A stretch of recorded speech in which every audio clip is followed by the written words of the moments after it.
Bienvenidos al Colegio de Empresarios. El día de hoy vamos a continuar con otra parte del tema de gobierno que veíamos la sesión pasada. Ahora vamos a hablar de los movimientos en pro de los trabajadores y los movimientos de los capitales. En cuanto a los movimientos en pro de los trabajadores, vamos a comenzar diciendo que nuestra Carta Magna, nuestra Constitución Política de los Estados Unidos mexicanos, nos da el derecho de manifestarnos. Tenemos pleno derecho de manifestar nuestras ideas, tenemos la libertad de agruparnos, etcétera. ¿Cuándo se termina ese derecho? ¿O cuándo debiera determinarse ese derecho? Bueno, pues debiera determinarse cuando mi derecho a manifestarme se involucra con el derecho de otra persona, por ejemplo, a circular. ¿Por qué digo esto? Bueno, lo digo como preámbulo a lo que vamos a ver y ahorita se van a enterar por qué. Entonces, el día de hoy, ya cuando terminemos esta sesión, ustedes ya tendrán mucho más claro las dimensiones internacionales y la dinámica que afecta a las empresas. Hoy conoceremos el origen del movimiento del trabajo y su resultado hasta nuestros días.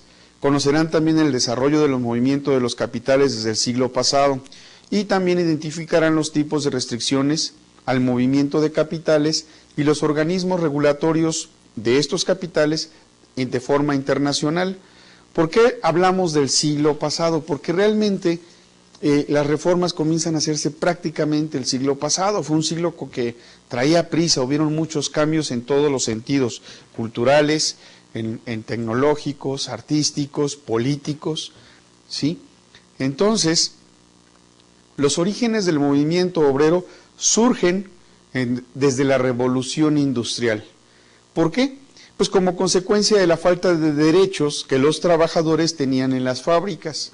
Por ejemplo, Frederick Taylor, padre de la administración científica, lo que hacía él era medir los tiempos de los trabajadores para hacer determinada labor, los cronometraba e iba registrando cuánto tiempo se hacía, de tal suerte que escogía para una determinada posición dentro de una fábrica al trabajador que hacía menor tiempo. Entonces, este tipo de trabajo fue generando, ¿verdad?, las medidas de productividad, los rendimientos por cuadrillas, por grupos de trabajo, por grupos de obreros, y al obrero, al ser humano, pues era visto más bien como una parte más de la máquina que tenía que él operar, no tanto como ser humano. A la hora de la revolución industrial, que el principal detonante de esta revolución es la máquina de vapor, porque empieza a partir de la máquina de vapor, se comienzan a generar otro tipo de maquinaria que le da movimiento a las máquinas que se usaban antiguamente impulsadas por la fuerza de animales o por la fuerza del ser humano. Y de esta manera se van desplazando personas de las fábricas. Entonces los trabajadores eran pues realmente poco importantes para las empresas o para las fábricas de aquel entonces. En Inglaterra, que precisamente fue donde se inventa la máquina de vapor, ¿verdad?, surge la revolución industrial como una de las primeras consecuencias de la creación de las fábricas en las que se buscaba rentabilizar al máximo la producción. Cuando yo hablo de Taylor, no lo vayan a confundir, Frederick Taylor era americano, sus estudios los hizo en los Estados Unidos, no en Inglaterra. Al no existir ningún tipo de legislación, ¿por qué no existía ningún tipo de legislación? Porque no era necesario. La persona que tenía el capital, tenía el dinero para poner un negocio, lo ponía libremente y contrataba a la gente libremente y no había jornadas de trabajo definidas o delimitadas. ¿Qué era lo que limitaba la jornada de trabajo? Pues la cantidad de producción. Era un mercado, en aquel entonces, ustedes que se dedican a la mercadotecnia, dirigido al producto, no al mercado, no al consumidor, al producto. Producto que se fabricaba, producto que se vendía. Si yo fabricaba más, lo más probable es que vendiera más, la competencia era poca.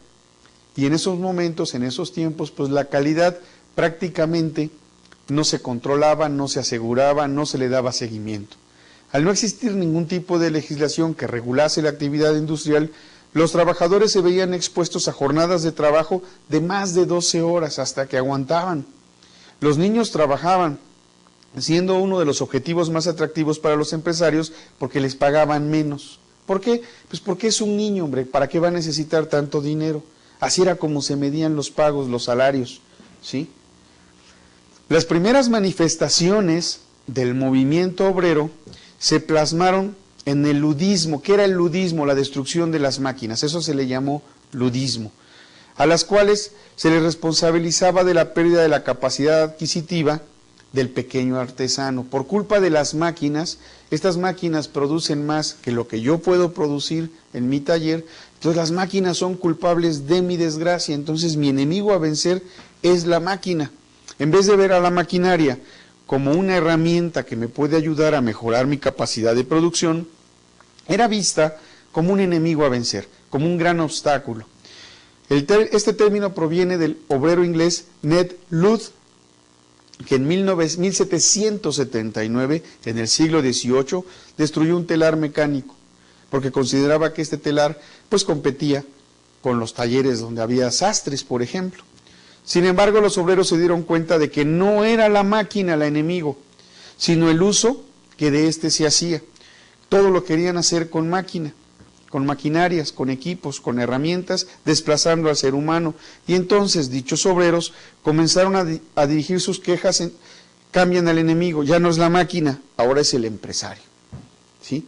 Pasamos del enemigo 1 al enemigo 2, y al ver que la máquina no tenía la culpa, dirigen su fuerza, su fortaleza hacia los empresarios. Y de ahí surge el sindicalismo, no como lo conocemos el día de hoy, sino un sindicalismo apenas incipiente, muy violento, entendiéndolo como un movimiento de resistencia contra el capital. El que era rico era mi enemigo porque yo soy pobre, yo soy obrero. Y era una forma, pues muy básica, mínima, de ver el mundo. Si tú eres rico, entonces tú eres malo. La reacción del gobierno inglés fue prohibir cualquier tipo de asociación obrera. Estamos hablando de allá de por los años de 1700, 1800, 1700, 1800. Por eso comencé diciendo que nuestra Constitución nos permite la libre asociación y en cuanto al trabajo nos permite la creación de sindicatos, nos permite la posibilidad de manifestarnos. Eso sucedió antes. En la mayor parte de los países ya hay legislación que protege el trabajo y hay una organización internacional del trabajo que fue el resultado final de todos estos movimientos. Pero ya les platiqué el final, vamos a ver la parte de en medio, cómo llegamos hasta el día de hoy. En los primeros decenios de la industrialización se produjo una degradación de las condiciones de vida de los trabajadores. En el momento que surge la máquina en general, no solamente la máquina de vapor, se cuidaba a la máquina, no al trabajador. Pobre de aquel trabajador que por un mal uso de la maquinaria, pues tuviera esta maquinaria que ser reemplazada o tener que ser reparada. Entonces, ¿qué ocasionó inmediatamente? Aumento de la jornada laboral. Porque antes, cuando no había máquina, el trabajador trabajaba hasta donde sus fuerzas les daba. Pero ahora tenía más fuerza, porque la mayor capacidad productiva era de la maquinaria, no era del trabajador. Entonces, como ahora tienes una máquina que te ayuda a hacer tu trabajo y lo hace mejor de lo que tú lo hacías, te voy a reducir el salario. Es una segunda consecuencia, ¿sí? Y comenzó la generalización del trabajo infantil, porque habiendo máquinas, ya la fuerza humana, el vigor humano ya no era tan importante. Bastaba que alguien echara a andar una máquina y un niño lo podía hacer. Entonces, los salarios de los niños pues eran menores y se empezaron a contratar una gran cantidad de niños para las fábricas, ¿sí? La negación ante la ayuda económica para las enfermedades, ¿sí? Paro forzoso o vejez. Es decir, si yo me enfermaba no recibía ningún apoyo de parte de mi contratante, de mi empleador. Si yo ya era viejo y yo ya no podía trabajar, pues lástima, ¿no? Lástima porque no ahorraste de lo poco que yo te daba, ¿no? Entonces así era la situación muy inhumana. Por esta razón se crearon los sindicatos y es en 1834 que se formó la Great Trade Union, la Unión de Sindicatos de Oficios, en las que las cuotas de afiliación para posibles nuevos socios eran muy, muy elevadas. ¿Qué creen? Los que querían protegerse de los empresarios se volvieron empresarios. Los que se quejaban de los ricos cobraban cuotas muy elevadas. Entonces, el sindicalismo británico optó por las reivindicaciones económicas sin tener que ver absolutamente en nada con ideales políticos. O sea, lo importante es páguenme bien. Y no tenía que ver con alguna tendencia política, de izquierda, de derecha o de centro. En el principio, ¿sí? Durante las décadas del 1830 a 1840 se fundaron asociaciones obreras en los países del continente europeo. Ya había sindicatos, en algunos países como Alemania, Francia, España y Bélgica. En ese movimiento obrero se manifestó en la mayoría de los países, movimiento obrero se manifestó en la mayoría de los países industrializados mediante otro tipo de organizaciones, las cooperativas. Sí. Oigan, en 1830, 1840, ¿qué pasaba en México? ¿Dónde estábamos para entonces? Pues estábamos recién concluyendo nuestra independencia. Ya veníamos con un retraso en cuestiones laborales con respecto de otros países, ¿se dan cuenta? Mientras en Europa los obreros se comenzaban a unir, aquí no había obreros, habían pocas fábricas, ¿sí? Todavía había artesanos. Vean el rezago en este sentido con respecto a los países europeos. Hago el comentario nada más para tener un parámetro de por qué nos pasan las cosas que nos pasan, por qué estamos en donde estamos, por qué nuestra competitividad es menor. Empezamos tarde, pero no es excusa, no es excusa. En este movimiento obrero se manifestó entonces formando cooperativas. ¿Qué eran las cooperativas? Eran empresas creadas por los mismos obreros, en donde los salarios pues se repartían de una manera más equitativa. Hoy en día siguen existiendo las cooperativas. En su actividad de aprendizaje ustedes van a tener que detectar por ahí algunas cooperativas quizá. O bien, a lo mejor es pregunta de examen, ¿cuáles cooperativas conocen ustedes en el país? Sí las hay, sí las hay, ¿sí? Hay una que funciona muy bien y se las voy a decir desde este momento. Cruz Azul, Cementos Cruz Azul es una cooperativa. Técnicamente, la cooperativa se diseña para aquellos obreros o empleados que quieren formar su grupo de trabajo en relación con una industria que no hay un gran apoyo, por ejemplo la pesca, por ejemplo el transporte público, por ejemplo el transporte interestatal, normalmente están asociados en cooperativas. Para asociarse en cooperativas no hay una ley de sociedades mercantiles, no los rige el Código Civil, los rige la Ley Federal de Cooperativas. Hay una ley para eso, el gobierno tiene que dar su visto bueno. Desafortunadamente, todas las cooperativas, o la mayor parte de las cooperativas en nuestro país, no funcionan adecuadamente o funcionan con pérdidas. Y como reciben apoyos gubernamentales, algunas de estas, pues menos razón hay para producir con eficiencia o con efectividad, ¿verdad?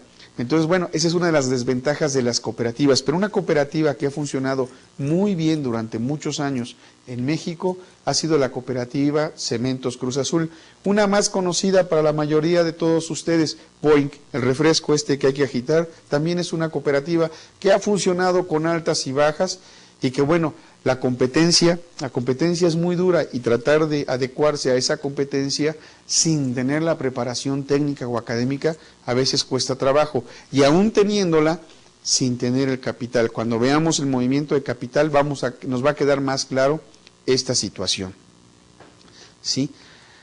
En el año de 1838 y 1848, ya a mediados del 1800, a mediados del siglo XIX, el movimiento obrero británico pasó a la acción utilizando el cartismo, The People's Carter se llamaba. Este movimiento fracasó a causa de la represión, fracasó porque lo hicieron fracasar a punta de golpes, ¿sí? También hubo divisiones internas y la derrota de la revolución en 1848 en Europa, ¿sí? ¿Por qué razón? Bueno, ya empezaban a tender tendencias a la izquierda.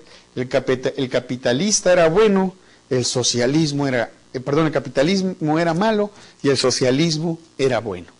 ¿Sí? Seguimos viendo el mundo y tristemente al día de hoy Todavía hay muchas personas que así lo ven, es blanco o es negro, o eres bueno o eres malo. Si no estás conmigo, estás en contra mía. ¿Sí? Lo único que ha generado eso a través de la historia, por eso es que es bueno conocer un poco de la historia, pues es una división, grandes divisiones entre los seres humanos. Durante el siglo XIX aparece el socialismo contemporáneo, que se caracterizó por una crítica radical al sistema capitalista. ¿Por qué decimos socialismo contemporáneo? Porque cuando el hombre surge en el planeta, pues su primer sistema era social, era socialismo, todos compartían. Sí, era un socialismo primitivo, un socialismo antiguo. Por eso aquí hablamos de que en el siglo XIX, sobre todo a mediados, aparece el socialismo contemporáneo. ¿Sí? Critica el sistema capitalista, que se consideraba injusto. Sí, sí era injusto, pero no era injusto el sistema en sí, el sistema per se, sino era injusto el ser humano que abusaba de otros seres humanos. Y como este ser humano tenía dinero, tenía capital, entonces lo que había pasado, ¿se acuerdan? Con el ludismo. Como tu máquina me quitas mi trabajo, tú eres la mala. Ah, no, pero si la máquina la uso para mi servicio, entonces vamos a buscar otro malo. Ah, el empresario es el malo. Y como el empresario tiene dinero, tener dinero es malo. ¿Sí? Te volvemos malo. Fíjense cómo a través de la historia vamos cambiando el enfoque de maldad. ¿Quién se va convirtiendo en malo? Y entonces el capitalismo, el dinero, el capital, es el malo. El que tiene dinero seguramente es porque es malo. ¿Sí? Y pobrecitos los trabajadores, hombre, somos nosotros los buenos, los nobles, ¿verdad? Somos los que no se emborrachan, los que no les pegamos a la mujer, los que no llegamos tarde al trabajo, etcétera. O sea, para que vean cómo se manejan los parámetros, ¿no? Entonces buscaba este socialismo la defensa de un modelo de sociedad en que la propiedad de los medios de producción fuese colectiva, cosa que no tiene nada de malo. Es decir, si hay una máquina que le puede servir a 10, ¿por qué nada más la usa uno? Si hay un equipo que le puede servir a toda una comunidad, ¿por qué no la ponemos al servicio de esa comunidad? Viéndolo desde esta perspectiva, tiene un fin social que parece justo, de hecho sería ideal, pero el ser humano no piensa así. El ser humano es ambicioso en términos generales. Véanlo en su familia. Si ustedes tienen hermanos, verán que tienen un hermano que siempre tiene dinero y otro que siempre se lo gasta. En su misma familia, con la misma formación. Crecieron en el mismo núcleo y se desarrollaron en el mismo núcleo, pero uno ahorra y el otro no. Ay, pero yo no tengo hermanos. Ah, pero tienen primos, ¿sí? O tienen tíos. Se ve en una misma familia que fueron formados bajo un mismo núcleo, bajo una misma instrucción, siempre hay uno que tiene más que otro. ¿Por qué? Porque uno fue más previsor que otro o más tacaño que otro, por las razones que ustedes quieran. Bueno, ahora extrapolen esto, saquen esto de su familia y llévenlo a un terreno más grande. Lo mismo sucede. Siempre hay personas que acumulan más riqueza que otras. Entonces es ahí donde un sistema social falla. Los mismos sistemas socialistas, los países que enarbolaban la bandera del socialismo, al caer lo único que crearon fue nuevos ricos, y los nuevos ricos casualmente eran los socialistas que estaban en el poder. ¿Por qué? Porque el socialismo es malo. No. Así como el capitalismo no es malo por sí mismo, tampoco lo es el socialismo. Cada país debe usar el sistema que mejor le conviene, que más se apega a su forma de ser y de pensar. Los que son buenos o malos son los gobernantes. Los sistemas políticos no tienen absolutamente nada que ver. ¿Sí? Entonces, fue el modelo que encontraron los obreros en ese momento para defender la producción. Las principales causas del movimiento socialista fueron los medios de producción colectivos, tener a la clase obrera como los protagonistas en los cambios, el rechazo del sistema social capitalista injusto. Entonces, si hablamos de un capitalismo injusto, quiere decir que existe la posibilidad de que haya un capitalismo justo. El aumento de tarifa en el transporte público, pues claro, ahí le duele al obrero, ahí le duele, pues, de por sí tiene poco dinero, y el empresario que está manejando los camiones, pues le sube, pues estamos sangrando a quien no tiene, ¿verdad? El maltrato al trabajador, la falta de vacaciones, así como lo oyen, ¿sí? Nosotros todos los mexicanos somos grandes ingenieros. Nos la pasábamos construyendo puentes, ya nos quitaron el chiste, ¿no? Ya se fue al lunes más próximo, ya son puentes más chiquitos. Pero todavía seguimos festejando el Guadalupe Reyes, que empieza el 12 de diciembre y termina el 5 de enero, ¿verdad? Entonces, las malas condiciones de trabajo. Simplemente para que veamos que los sistemas no son malos, que los capitalistas no son malos y los socialistas son buenos. El Partido Nacional Socialista, el partido nazi, su principal líder era Hitler. Ojo. No son los sistemas políticos, son las personas, no son los sistemas políticos per se. Cada uno tiene sus ventajas y también tiene sus desventajas. Cada sistema tiene sus grandes ventajas y también sus grandes desventajas. Por lo tanto, como vimos en clases anteriores, lo más probable es que no nos pongamos de acuerdo y sabiendo eso, usemos la inteligencia, que es lo que nos permite llegar a un acuerdo. Y, pues si no comulgo con tu idea, tampoco eres mi enemigo. Y veamos en lo que estamos de acuerdo, qué podemos construir juntos. Esa es mi invitación en cuanto al entorno, no solamente de la empresa, sino a su entorno personal. Viene una lucha de clases. Uno de los conceptos más significativos es la lucha de clases. En México la tenemos perfectamente bien representada en las películas de Pedro Infante. Nosotros los pobres, ¿verdad? Ah, pobrecito, Torito, todo lo que le hacía el malo capitalista, ¿no? Ese es un reflejo, ¿sí? Entonces, supone la lucha de clases la toma de conciencia de los trabajadores y el arma principal de la lucha de clases, el arma que representa, que es el símbolo de esta lucha, es la huelga. Ah, ¿quieres que trabaje? Pues no trabajo, pero no nada más yo, todos. A ver ahora cómo le haces, ¿sí? Ese es un derecho que se ganó por todas las cosas negativas que le estaban pasando a los trabajadores, el derecho a huelga. La Asociación Internacional de los Trabajadores, AIT, o Primera Internacional, es más conocida como la Primera Internacional porque fue la primera gran organización que trató de unir a todos los trabajadores de diferentes países, ¿sí? Fue fundada en Londres en 1864 y agrupó inicialmente a sindicalistas ingleses, anarquistas, socialistas, franceses e italianos y republicanos, o sea, ingleses, franceses, italianos, republicanos, socialistas, anarquistas. Y entre ellos colaboraron Carlos Marx, que escribió el libro El Capital, y Friedrich Engels. Estábamos hablando ya del socialismo, pues de veras, ¿no? El bien hecho, pues.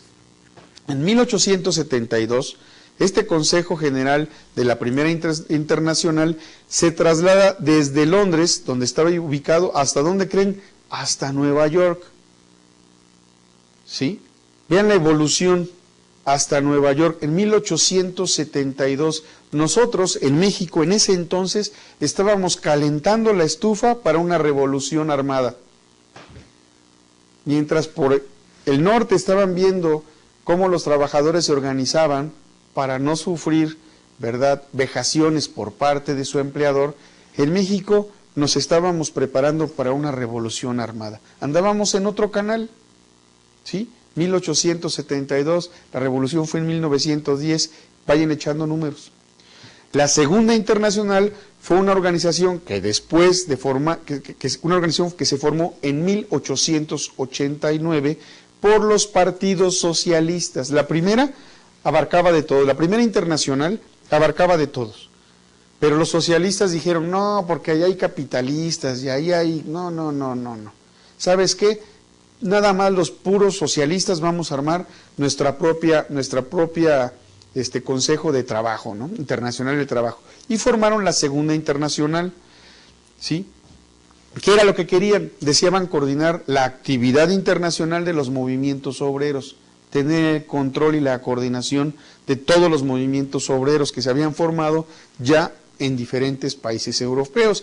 Ya estamos a finales del 1800, principio de 1900. Continuó el trabajo de la Primera Internacional y esta se disuelve en 1916. También conocida inicialmente como la Internacional Obrera. ¿A quién? A la Primera Internacional. Pero ya desaparece la Primera Internacional, que amalgamaba diferentes creencias políticas, y se queda la Segunda Internacional vigente. 1916, 6 años después de que comenzó nuestra revolución. En 1900, en París, se creó una organización permanente de la Segunda Internacional. Sí, acuérdense que la primera se había ido a Nueva York, bueno, la segunda estaba en París, que fue el Buró Socialista Internacional, que coordinaba la comunicación entre los partidos integrantes de la convocatoria. Se formó en París, de ahí el nombre de buró. Buró en francés significa oficina, ¿sí? De ahí viene la palabra burocracia. Ah, ¿verdad? El poder de la oficina o del oficinista. Kratos es poder, ¿sí? Y luego, aunque se formó en París, pusieron la sede en Bruselas. Entre las acciones más famosas de la Segunda Internacional están la declaración del 1 de mayo como Día Internacional del Trabajo. Y esto se fija desde 1889, ¿sí? Es un logro mundial. El 1 de mayo es el Día Internacional del Trabajo, ¿ok? Y esto lo forma la Segunda Internacional, ¿sí? La agrupación obrera de obreros socialistas, por decirlo de alguna manera. El 8 de marzo, como Día Internacional de la Mujer, en 1910, cuando en 1910, fíjense, se está promulgando el Día Internacional de la Mujer en Francia, en Bruselas, ¿sí? En Bruselas, Bélgica, en 1910, y aquí estábamos en plena revolución, y la mujer caminaba como Adelita, gloriosa Adelita, ¿verdad?, al lado de su marido, de su hombre, a pie. El hombre iba a caballo, la mujer a pie, y ella le cuidaba a los hijos, le cocinaba, lavaba las heridas, curaba a los enfermos. Esas eran mujeres, ¿sí? Esas sí tenían muchas ganas de ser mujer y no votaban, y no tenían derechos. ¿Se dan cuenta? Así estaba México en 1910, cuando en Europa ya habían decidido el Día Internacional de la Mujer. Vean los rezagos que ya llevábamos desde entonces. Un siglo de rezagos. ¿Se dan cuenta?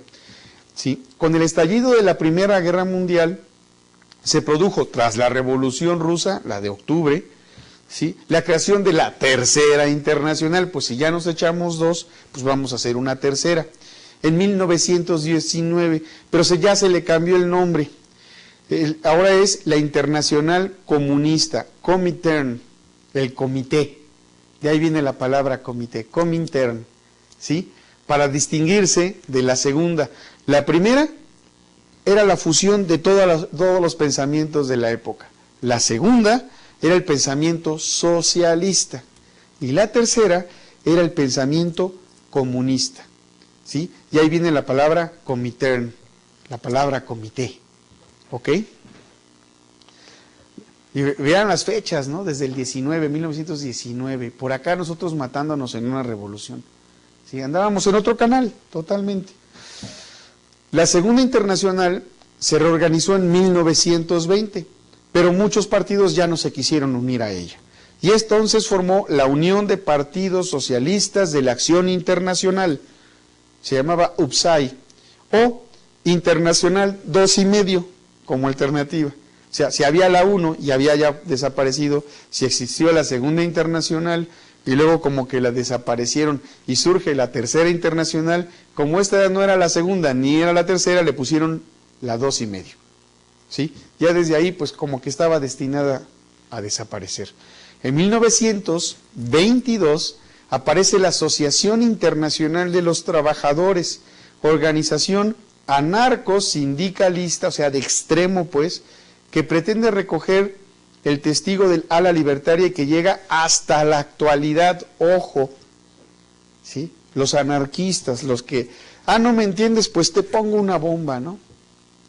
O sea, ya es el extremo de la lucha de los trabajadores. En 1923 se fusiona con la Segunda Internacional en la Internacional Obrera y Socialista, y entonces de la Segunda Guerra Mundial. Sin embargo, se disolvió.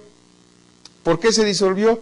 Pues porque la Segunda Guerra Mundial precipitó la caída. ¿sí?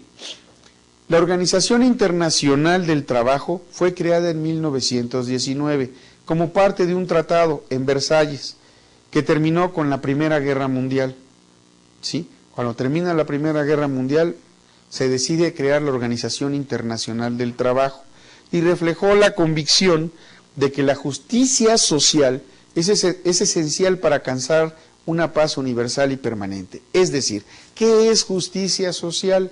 Que todos los bienes estén proporcionalmente repartidos. Está bien que haya ricos, está mal que haya pobres, pero que entre los pobres y los ricos no haya un mundo de diferencia, ¿sí? O sea, no importa que haya ricos, si hay gente que tiene menos dinero, no necesariamente pobres, y que las diferencias entre uno y otro no sean tan grandes. Eso es justicia social. La Comisión del Trabajo, presidida por Samuel Gompers, presidente de la Federación Estadounidense del Trabajo, AFL, estaba compuesta por representantes de 9 países: Bélgica, Cuba, Checoslovaquia, Francia, Italia, Japón, Polonia, Reino Unido y obviamente los Estados Unidos. Fíjese que todos los movimientos obreros se dieron principalmente en Europa, pero los Estados Unidos también tuvo su movimiento y se incluye en ese, se inserta en esto. El resultado fue una organización tripartita y es la única en su género donde hay representantes de gobiernos, de empleadores o empresarios y de trabajadores en sus órganos ejecutivos. Esto le da pues como más sensación de democracia. Están todos los puntos de vista: el gobierno, el empresario, el obrero o el trabajador. Había un verdadero reconocimiento a la importancia de la justicia social para lograr la paz y una comprensión cada vez mayor de la interdependencia económica del mundo y de la necesidad de cooperación para tener igualdad en las condiciones de trabajo. Las áreas que podrían ser mejoradas, ¿sí? Fueron las siguientes: reglamentación de las horas de trabajo, incluyendo la duración máxima de la jornada de trabajo y cuál era la semana laboral; reglamentación de la contratación de mano de obra, la prevención del desempleo y el suministro de un salario digno. Y aquí no tenían que ser capitalistas, socialistas o comunistas.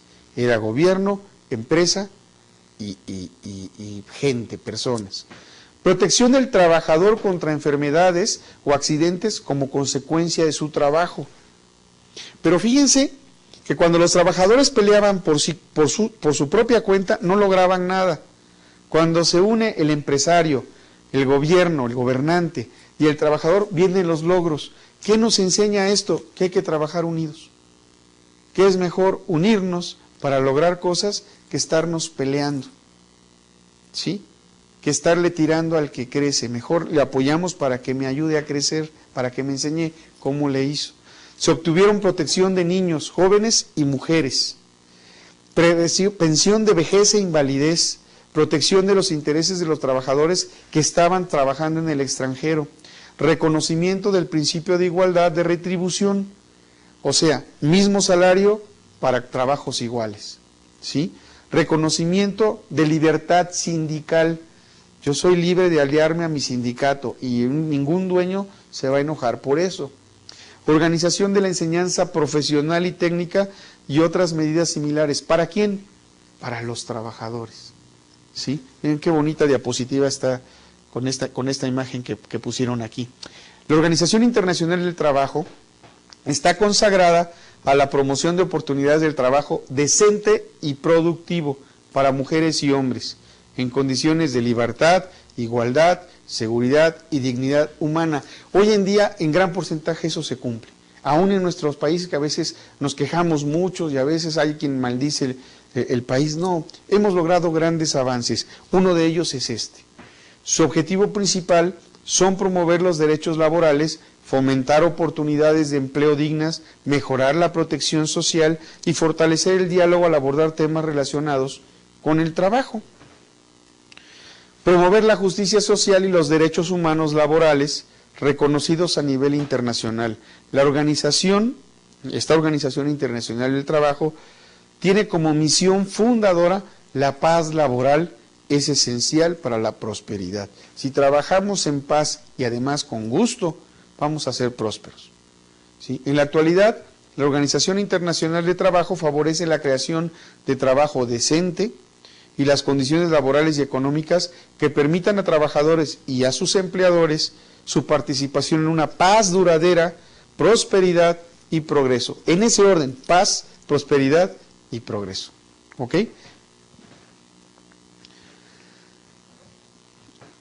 Bueno, la organización fue fundada en 1919, se convirtió en la primera agencia especializada en la ONU en 1946, después de la Segunda Guerra Mundial. Su visión del trabajo es: el trabajo es fundamental para el bienestar de las personas. Cuando a alguien lo despiden, se siente muy mal.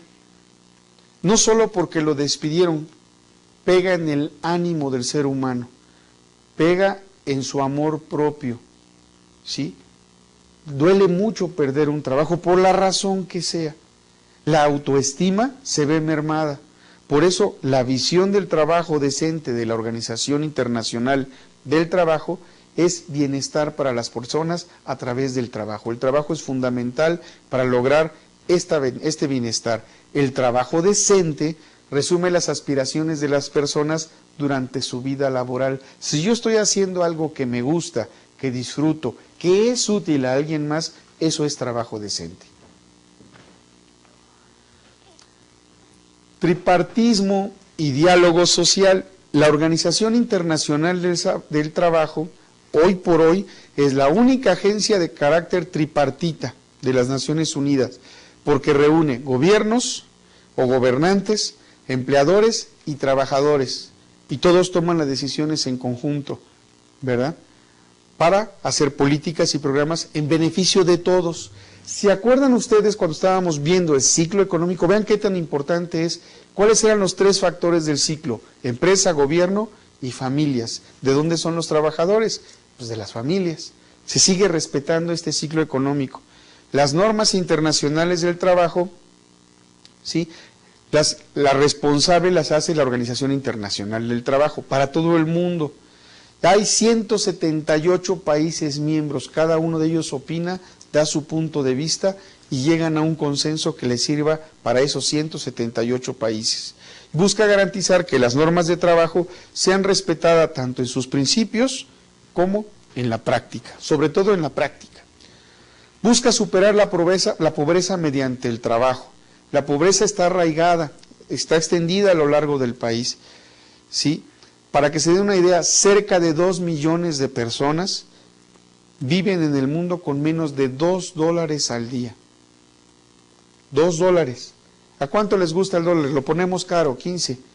Por 30 pesos al día viven 2 millones de personas. Para reflexionar, ¿verdad? La Organización de Trabajo considera que la vía para salir de la pobreza, pues es el trabajo. ¿Cuáles son los objetivos de la Organización Internacional del Trabajo para este milenio?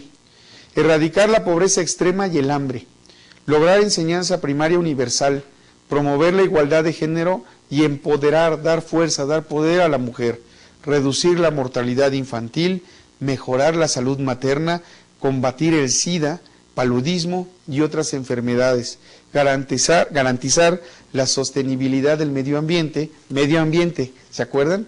¿Ven cómo todo se va armando? Es un siglo muy padre, porque como que a la humanidad le ha caído el 20 de todo lo que estábamos echando a perder y ahora queremos componer. Y cada elemento que hemos visto del entorno de una empresa se va armando como las piezas de un rompecabezas. Y finalmente, formar una alianza mundial para el desarrollo. Bueno, vamos a dejar el trabajo ahí, y mi experiencia el día de hoy con el trabajo es que una manifestación de una línea aérea, por poco me impide llegar el día de hoy a hacer mi grabación, y de manera de sarcasmo, algo curioso que sucedió, estaban en una línea aérea, estaban unas sobrecargos con unos letreros que decían, quiero trabajar, y yo desde mi carro les decía, yo también, déjenme pasar, ¿no? Tienen derecho a manifestarse, pero no tienen derecho a impedir mi derecho a circular. Ahí debemos de negociar. Una sugerencia, si van a manifestarse, pues cuando se ponga el alto, pongan sus pancartas, ¿verdad? Todos nos podemos convivir, como lo trata de hacer la Organización Internacional del Trabajo. El capital, a partir del 90, ha cobrado fuerza los movimientos internacionales de capital. Se están moviendo por todo el mundo. Las características del mercado, ¿sí? Hay varios instrumentos a través de los cuales se lleva a cabo el flujo de capital. Los principales son bonos, acciones, crédito de entidades financieras, bancos, entiéndase. Ya habíamos visto antes que era un banco de primer piso y un banco de segundo piso, crédito institucional e inversiones directas, ¿sí? Una inversión directa pues la podemos asociar con flujos de largo plazo, mientras que los bonos, acciones y crédito de entidades financieras las podemos asociar con corto plazo. También hay todo tipo de prestamistas internacionales, bancos, casas de inversión, compañías de seguros, fondos comunes de inversión y obviamente los prestamistas institucionales como el Fondo Monetario Internacional.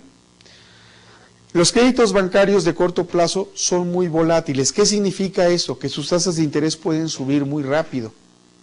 Nunca bajan o bajan muy poquito. Los tomadores de crédito van a tomar estos solo cuando el interés doméstico, el interés local, interés dentro del país, exceda al interés que me ofrecen internacionalmente. ¿Qué significa? Si un banco de otro país me ofrece un crédito con una tasa de interés menor a la que en mi propio país encuentro, pues me voy a ir rápidamente a otro país. Pero traen problemas, porque este tipo de salida de capitales ocasionan devaluaciones de nuestra moneda, ¿sí? Crea un margen suficientemente grande para cubrir las expectativas de devaluación del país que recibe el dinero, pero el riesgo específico de devaluaciones para el país de donde está saliendo el dinero. Cuando esta condición no se cumpla, los fondos pueden irse a otros mercados más remunerativos. O sea, pueden estarse cambiando constantemente. Esos son los problemas que tenemos en este siglo, ¿sí? El movimiento constante de los capitales. Presenta un riesgo moral. Se crean porque los inversores perciben una probabilidad de que en caso de que haya crisis, hay organismos como el Fondo Monetario Internacional que pues los va a rescatar, pues no importa que pierda, ¿sí? El Fondo Monetario Internacional me va a rescatar y esto contribuye a que haya más riesgos en vez de que haya más seguridad, mayor estabilidad. Cuando estalla la burbuja, el sector financiero corre riesgos de colapsarse. Ya nos pasó en octubre del 2008 en Estados Unidos y afectó todo el mundo. El problema del riesgo moral también afecta el comportamiento de la autoridad monetaria. Características de los flujos de capital en los últimos años, sobre todo en la década pasada, ¿sí? Allá por 2010, la década pasada sería 1990 a la fecha, ¿sí? Los flujos de capital en los países en desarrollo tuvieron estas características. Declinaron los flujos oficiales, mientras que los flujos privados experimentaron un crecimiento. El dinero de gobierno cayó, el dinero de las empresas subió.